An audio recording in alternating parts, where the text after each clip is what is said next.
Hey all, welcome back to my channel. I hope you guys are doing well. I just want to thank you all the subscribers. I'm really appreciative, and I'm also very appreciative to a friend.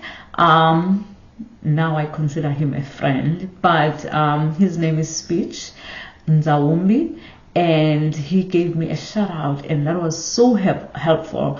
So if you guys have access to a lot of people, please do give me a shout out. I truly appreciate it, and it's helped my channel tremendously. But anyway, this video is about how much I've spent in phase 2, and I'm saying in phase 2 because I do have a video of phase 1 and how much I spent the last time that I was in South Africa, or I should say the time before last I was in South Africa. And that video contains all the money that I spent basically for foundation and walls and labor and some, like expenses that I incurred while I was in South Africa. And so check it out. And then come back and check out this one, because this will be a continuation of that video, and I'm linking to it right here. But yeah, again, welcome back to everyone that has supported my channel. Let me tell you guys a little bit about me. I am a South African American who is building a home in South Africa, in my native land, in my ancestral land where I am from. And I acquired the land through my lineage as someone whose parents are from there. This land is not for sale. It is for the benefit of the children of the area. And so I acquired the land pretty much for free because it's not for sale. There is a process for acquiring land. So because of that, I didn't pay for the land, but I could have paid a lot of money for land. If I had decided that, let's say, I wanted to buy land in a place like Cape Town, or in a place where I had to buy for the amount of land that I received, I'll have to pay a lot of money.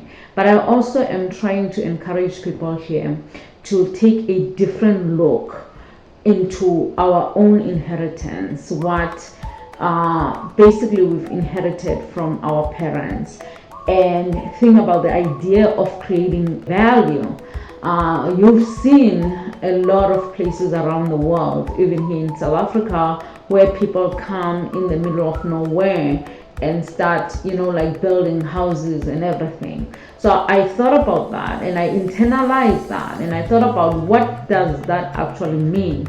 It means that people, instead of buying value, someone else coming and developing an area, they create that value and then sell that value to other people. My intention is not to sell here, but to build a family home. So that is why at the end of the day, I decided to settle here. Obviously, the fact that I live around my family, I live close to my siblings, to my moms, to my cousins, to everyone that I love and hold dear in my heart.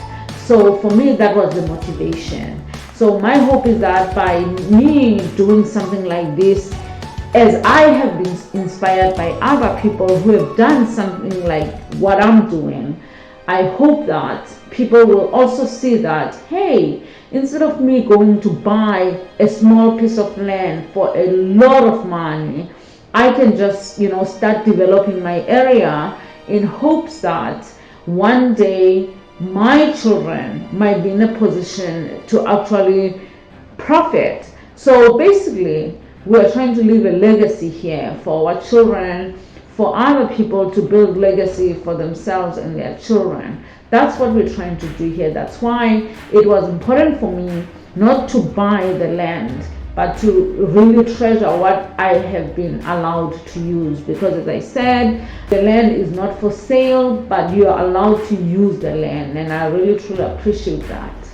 I am paying for the house, and yes, all the money that has gone to the house is the money that I worked hard for. This is not a tender. This is not a, like money that I got through corruption. It is hard work, 24 years of hard work, 24 years of sacrifice, 24 years of being away from my family. And so that is why I fight for every penny. That is why I don't appreciate when builders waste it. That is why I am very, very careful about how I spend, because this is not free money. This is hard work, and this is also the heritage of my children. So I'm safeguarding that as well. As I said, the video is about how much I spent in phase 2.